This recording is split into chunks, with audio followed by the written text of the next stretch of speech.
Hello मित्रांनो, सर्वात आधी मी तुम्हा सगळ्यांना एक छोटीशी विनंती करू इच्छिते, की व्हिडिओ पाहिल्यानंतर कृपया माझ्या चॅनेलला नक्की सबस्क्राईब करा. हे व्हिडिओ बनवण्यासाठी मी खूप मेहनत घेते आणि याच माध्यमातून मी माझा खर्च चालवते. जे कोणी माझ्या चॅनेलला सबस्क्राईब करतील, त्यांच्यासाठी मी मनापासून प्रार्थना करते, की त्यांचे आयुष्य खूप सुंदर, समृद्ध, आनंदी आणि सुखी होवो. प्लीज, प्लीज माझ्या चॅनेलला नक्की सबस्क्राईब करा. माझं नाव कोमल. माझं लग्न होऊन आता जवळपास 2 वर्ष पूर्ण झाली होती. माझं आयुष्य तसं पाहिलं तर अगदी साधं, सरळ आणि शांत चाललं होतं. पण मनात कुठेतरी एक प्रकारचा एकटेपणा कायम घर करून असायचा. माझे पती पुण्यात एका खाजगी कंपनीत नोकरीला होते. कामाच्या सततच्या व्यापामुळे त्यांना गावी यायला फारसा वेळ मिळायचा नाही. महिन्यातून एकदा किंवा फार तर दोनदा ते 2 दिवसांच्या सुट्टीसाठी गावी यायचे. ते आले की 2 दिवस कळायचेच नाही. पण ते परत गेले की पुन्हा ते शांत आणि संत आयुष्य सुरू व्हायचं. त्यामुळे माझं बहुतांश आयुष्य गावातल्या याच मोठ्या जुन्या आम्ही चौघेच असायचो. मी माझे सासू-सासरे आम्ही चौघेच असायचो. मी माझे सासू-सासरे आणि माझ्या दिरांना आम्ही नेहमी भाऊजी म्हणायचे होते. गावातल्या शेतातली काम सांभाळणं घरातल्या मोठ्यांनी समजूदार होते आणि मला प्रत्येक काम सांभाळणं, घरातल्या मोठ्यांची काळजी घेणं आणि मला प्रत्येक छोटी-मोठी मदत करणं हे ते नेहमी आवडीने करायचे. ते कधी कोणावर विनाकारण रागावल्याचं मी कधी पाहिलं नव्हतं. उलट घरात कोणाला काही अडचण असेल तर भाऊजी नेहमी मदतीला धावून यायचे. माझे पती शहरात असल्यामुळे मला अनेकदा मनातल्या गोष्टी सांगायला बोलायला कोणी नसायचं. असं सासऱ्यांशी एका मर्यादा पलीकडे बोलता येत नसे.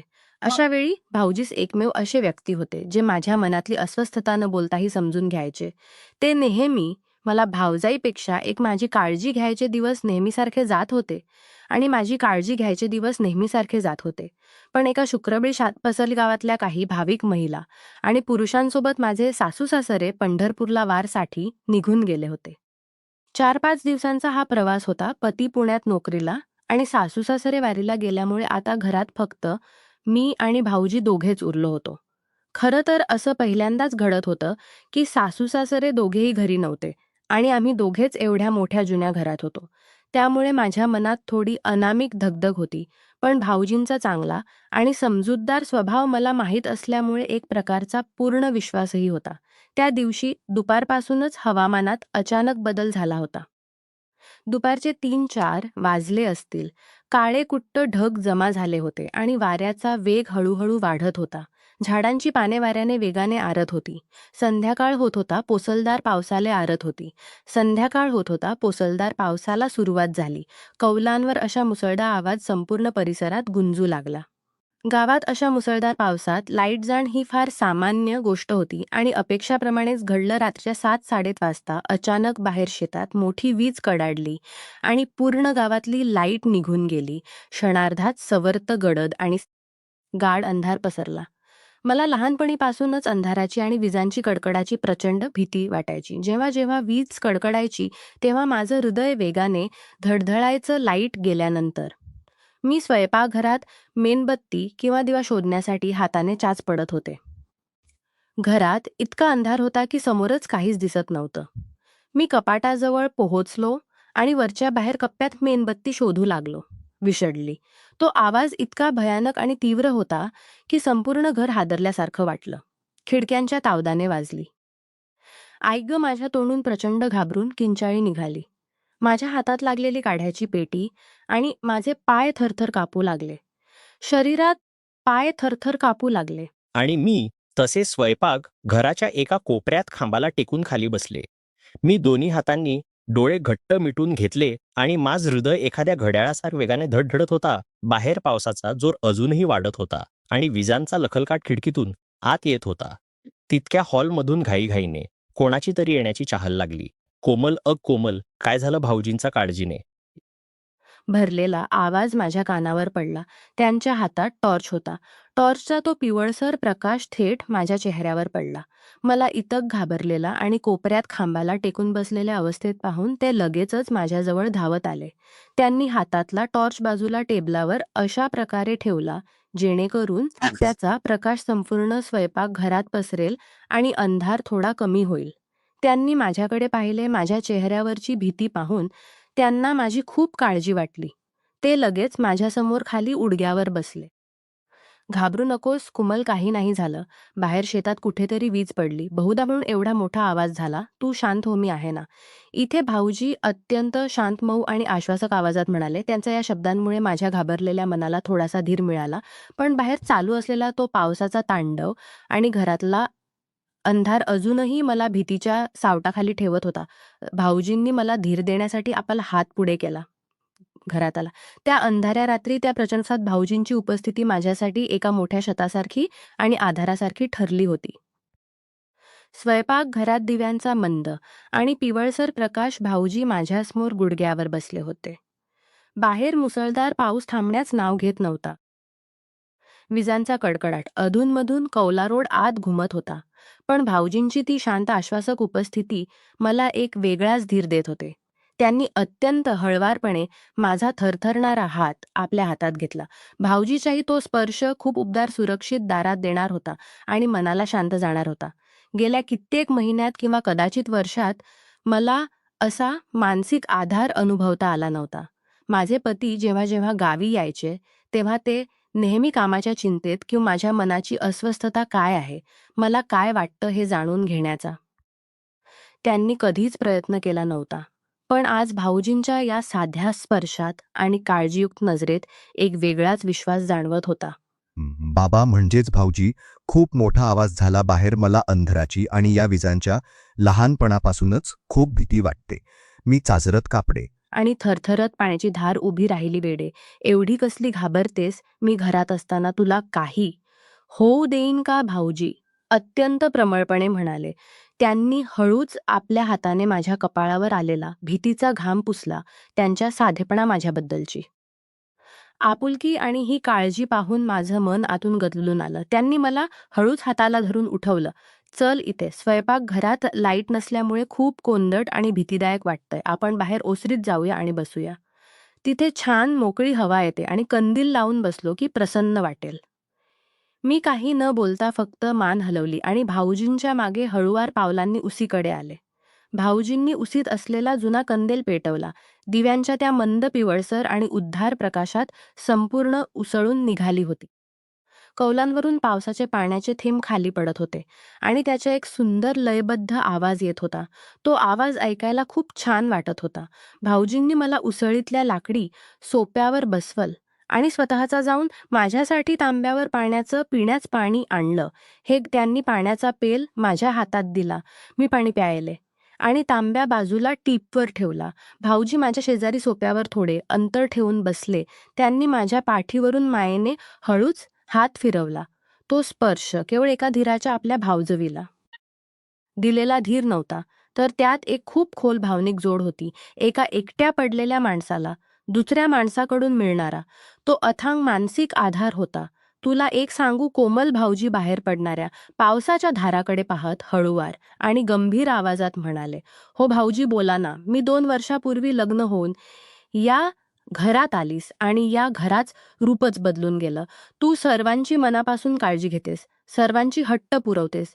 घराला खरं घर पण आणलंस, पण मी नेहमी पाहतो तू वरून कितीही हसलीस तरी मनातल्या मनात खूप एकटी असतेस.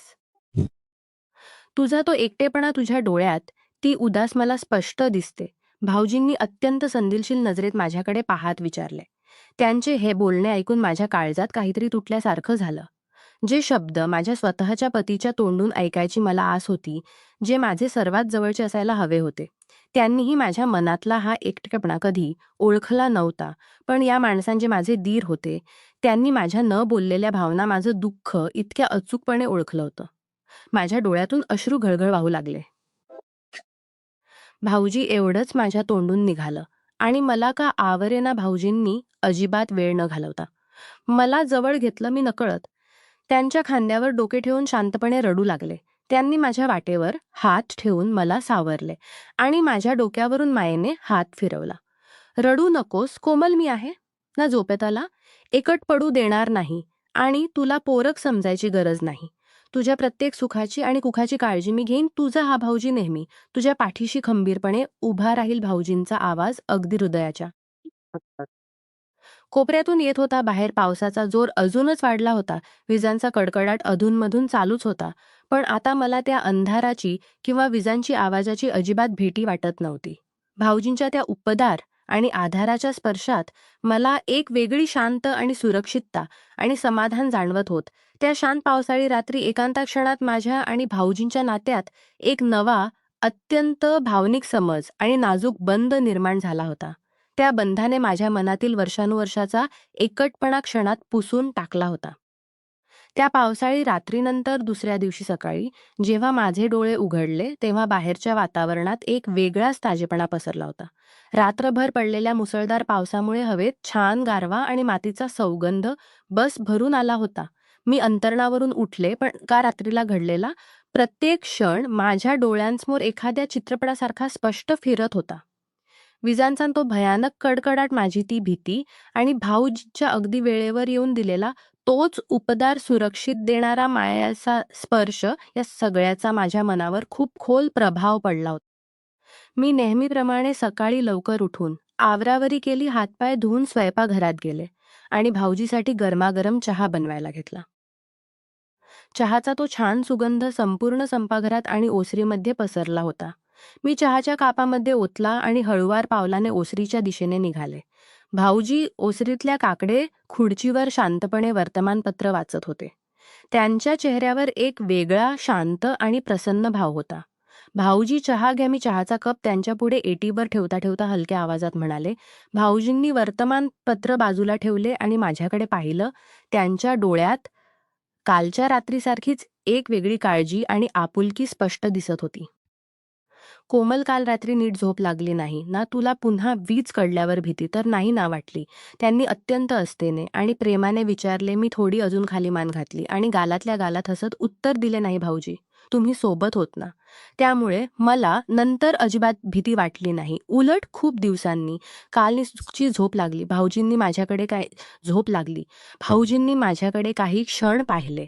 त्यांच्या चेहऱ्याकडे एक मंद गोड हास्य आले. तुला माहिती आहे का कोमल, तू 2 वर्षापूर्वी लग्न होऊन या घरात आल्यापासून घराला खऱ्या अर्थाने एक घरपण आलंय. सर्वांची काळजी घेणारी तूच आहेस. पण काल रात्री जेव्हा मी तुला स्वयंपाकघरात एका कोपऱ्यात इतकी घाबरलेले पाहिले, तेव्हा मला मनापासून जाणवलं की उरण नेहमी हसणारी आणि सर्वांना सांभाळणारी माझी हे भावजाई आतून मात्र आवाजात म्हणाले. त्यांच्या संबंधी बोलबीर आणि हळुवार हृदयाला भिडले.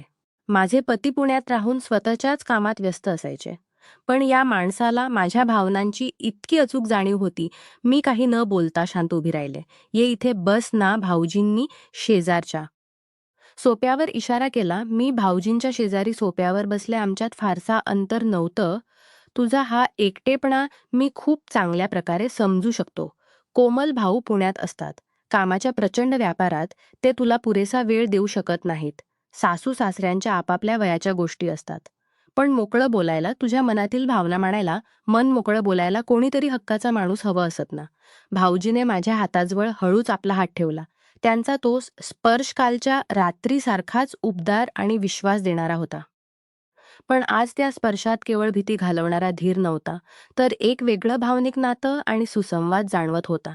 भाऊजी, तुम्ही माझ्या मनाचा आणि माझ्या भावनांचा इतका सखोल विचार करता, हेच माझ्यासाठी खूप मोठं आहे. मला कधी वाटलंही नाही की या घरात मला इतकी साथ मिळेल. मी भावना विवश होऊन म्हणाले. दुपारी जेव्हा भाऊजीसाठी ताट वाढायला घेतले तेव्हा भाऊजी स्वयंपाकघरात आले. एकटीच काय जेवतेस कोमल? आज आपण दोघे एकत्र जेवूया, भाऊजी म्हणाले. आम्ही दोघे आमनेसामने जेवायला बसलो. जेवता जेवता भाऊजींनी मला त्यांच्या लहानपणीच्या काही आठवणी, शेतातल्या गमतीशीर केस सांगायला सुरुवात केली की माझं सगळं विचार आणि चिंता विसरून मोकळेपणाने हसू लागले. बऱ्याच महिन्यानंतर मी इतकी मनापासून हसत होते. भाऊजीच माझा हा आनंद पाहून खूप खुश दिसत होते. जेवण संपच्यावेळी वातावरणात खूप शांतता पसरली होती. बाहेर झाडांचे पाने वाऱ्याने हळू चालत होती. सर्व काम आटपून मी हॉलमध्ये आले. दिवसभराच्या कामामुळे आणि थपक्यामुळे सोप्यावर बसल्या बसल्या माझा डोळा लागला. मला किती वेळ झोप लागली होती माहीत नाही, पण अचानक मला अंगावर काहीतरी उमदार पांगळले जात असल्याचा भास झाला. मी हळूच डोळे उघडले पाहते तर काय भाऊजी माझ्या अगदी जवळ उभे होते आणि अत्यंत काळजीपूर्वक माझ्या अंगावर शाल पांघरत होते. मी डोळे उघडलेले पाहून ते थोडे थांबले. आमची नजर एकमेकांना भिडली. त्या क्षणी संपूर्ण घरात एक अथांग शांतता होती. फक्त आमच्या श्वासांचा आवाज येत होता. तुला थंडी वाजेल आणि तुला हवा लागून आजारा पडशील म्हणून तुला शाल आणली होती. तुझी झोप मोडली, भाऊजी हळुवार आवाजात म्हणाले. नाही भाऊजी, मी हलक्या आवाजात उत्तर दिले. भाऊजी माझ्या शेजारी सोफ्यावर बसले. त्यांनी हळूच त्यांचा हात माझ्या डोक्यावर ठेवला आणि कपाळावर असलेली केसांची भट मायेने मागे केली. त्यांचा तो नाजूक आणि आदरयुक्त स्पर्श माझ्या मनाला एक वेगळाच आनंद देऊन गेला. कोमल, तू खूप समजूतदार आहेस आणि सर्वांना जपण्याची तुझी वृत्ती खूप सुंदर आहे. भाऊजींच्या या शब्दांनी माझ्या मनात आदर आणि आपुलकीची एक नवी लाट उसळली. त्या दुपारी, त्या एकांताच्या शांत क्षणात आमच्या नात्याची एक नवी पहाट झाली होती. आता आमच्या दीर आणि भावजाई या फॉर्मल नातेपलीकडे जाऊन एक सुंदर, भावनिक आणि अधुरिक आणि नाजूक नात फुलू लागलं होतं, ज्याने माझ्या आयुष्यातील एकटेपणाची फुकडी भरून काढली होती. 3 दिवस कसे पटपट निघून गेले हे आम्हा दोघांस या चौथ्या दिवसा उजडला आणि त्याच्यासोबत माझ्या मनात थोडी अस्वस्थता, धाकधूक आणि वेगवेगळा संकोच निर्माण झाला होता. कारण आज दुपारी सासू-सासरे पंढरपूरच्या वारीवरून परत येणार होते. सकाळी नेहमीप्रमाणे पूर्व दिशेला थांब फुटलं होतं पावसाची. सर आता पूर्णपणे थांबली होती आणि बाहेरच्या वातावरणात एक प्रसन्न शांतता पसरली होती. मी आंदोलनावरून उठले आणि काल रात्री घडलेल्या क्षणांचा विचार करू लागले. भाऊजींच्या त्या एकांतात आधाराने आणि त्यांची डोक्यावरून फिरवलेल्या मायेच्या हाताने माझ्या मनातील वर्षानुवर्षाचा एकटेपणा पूर्णपणे पुसून टाकला होता. मला आयुष्यात पहिल्यांदाच कोणीतरी इतक मनापाशी जाणीव झाली होती. मी नेहमीप्रमाणे सकाळी लवकर उठून आवरावरी केली, सांडा, रांगोळी काढली. भाऊजी शेतात चक्कर मारून आले होते. ते उसरीत हात पाय धुवून आत आले. मी त्यांच्यासाठी पाण्याचा तांब्या आणि कपडे पुसायला टावेल दिला. भाऊजीने पाणी घेतले, हात पाय धुतले आणि मला हळूच आतल्या खोलीत येण्याचा इशारा केला. मी थोड्या सशांक आणि संकोआतल्या खोलीत गेले. भाऊजीने खोलीचा दरवाजा हलकासा टेकून घेतला होता. कोमल भाऊजी अत्यंत नम्र, शांताने, प्रेमळ आवाजात म्हणाले. भाऊजींनी हळूच माझे दोन्ही खाली मान घालून उत्तर दिले. भाऊजींनी हळूच हात आपल्या हातांमध्ये घेतले. आज सासू सासरे परत येतील. घरात पुन्हा नेहमीसारखी धावपळ आणि गजब सुरू होईल. पण मला तुला आज एक गोष्ट मनापासून सांगायची आहे. मी मानवर करून त्यांच्या डोळ्यात पाहिले. त्यांच्या डोळ्यात कुठलाही अपराधभाव नव्हता, तर फक्त आणि फक्त त्या माझ्याबद्दल अफाट आदर, काळजी आणि आपुलकी होती. गेल्या 3-4 दिवसात आपल्यात जो एकमेकांना आधार मिळाला ते माझ्यासाठी खूप मोलाचे आहेत. तू स्वतःला या घरात कधी एकट समजू नकोस, पण त्याहीपेक्षा तुझ्या पाठीशी खंबीरपणे उभा राहणारा तुझा मित्र आणि आधार आहे, भाऊजींनी अत्यंत नम्रतेपणे आणि प्रेमाने सांगितले. भाऊजींचे हे शब्द ऐकून माझं मन तृप्त झालं. माझ्या डोळ्यातून आनंदाचे अश्रू आले. भाऊजी, तुम्ही मला या 4 दिवसात जो मानसिक धार दिलाय, मला ज्या प्रकारे सांभाळले, ते मी आयुष्यात कधीच विसरू शकत नाही. माझे पती पुण्यात नोकरी करतात. मला त्यांचा दुराव नेहमी सलत असायचा. पण तुम्ही मला जो आहनिक आनंद आणि विश्वास दिला, त्याने मला खूप बळ दिले. मी अत्यंत प्रामाणिकपणे माझे विचार मांडले. भाऊजींनी माझ्या डोक्यावरून पुन्हा एकदा मायेने हात फिरवला. तो स्पर्श म्हणजे आमच्या दोघांमधील न बोलता झालेल्या कराराची पावती होती. एक असा आदरयुक्त आणि सुंदर नाद जे कोणालाही दुखवता आम्हा दोघांना आतून समृद्ध करत होतं. दुपारी 12 वाजेच्या सुमारास सासू सासऱ्यांची गाडी दारात आली. ते घरात आलेला मागप्पांचा आणि पंढरपूरच्या वारीचा आठवण्याचा वग सुरू झाला. त्यांनी आणलेल्या विठुरायाचा प्रसाद त्यांनी आम्हाला दिला. घरात पुन्हा एकदा पूर्वीसारखं तयार झालं. पण आता माझ्यासाठी हे घर पूर्वीसारखं राहिलं नव्हतं. आता या मोठ्या जुन्या घरात मला माझ्या हक्काचा एक माणूस, एक खरा भावनिक आधार मिळाला होता. जेव्हा जेव्हा सासूबाई किंवा सासरे इतर कामात असत असायचे किंवा भाऊजी ओसरीत बसलेले असायचे, तेव्हा तेव्हा आमची नजर हजर व्हायची. त्या नजरेत एक वेगळीच ओढ आणि आदर असायचा. कधी मी चहा देताना भाऊजींचा हात माझ्या हाताला हळूच लागायचा, तर कधी ते माझ्याकडे पाहून एक सुंदर आश्वासक स्मितच करायचे. माझे पती पुण्यात नोकरी करतात आणि मी गावात सासू सासऱ्यांसोबत राहते. ही माझी परिस्थिती बदलली नव्हती, पण आता माझ्या जगण्याचा आणि या घराकडे बघण्याचा दृष्टिकोन पूर्णपणे बदलला होता. भाऊजींनी मला दिलेला तो भावनिक आधार, तो काळजीयुक्त स्पर्श आणि ते प्रेमळ क्षण माझ्यासाठी आयुष्याची एक मोठी शिदोरी बनले होते. सासू सासरे पंढरपूरहून आले, घर पुन्हा गजबजलं. पण माझ्या आणि भाऊजींच्या हृदयात तयार झालेला तो सुंदर, नाजूक आणि भावनिक बंध नेहमीसाठी अमर झाला होता. आता मला गावातल्या मोठ्या घरात एकट राहण्याची किंवा अंधाराची मुळेच भीती वाटत नव्हती.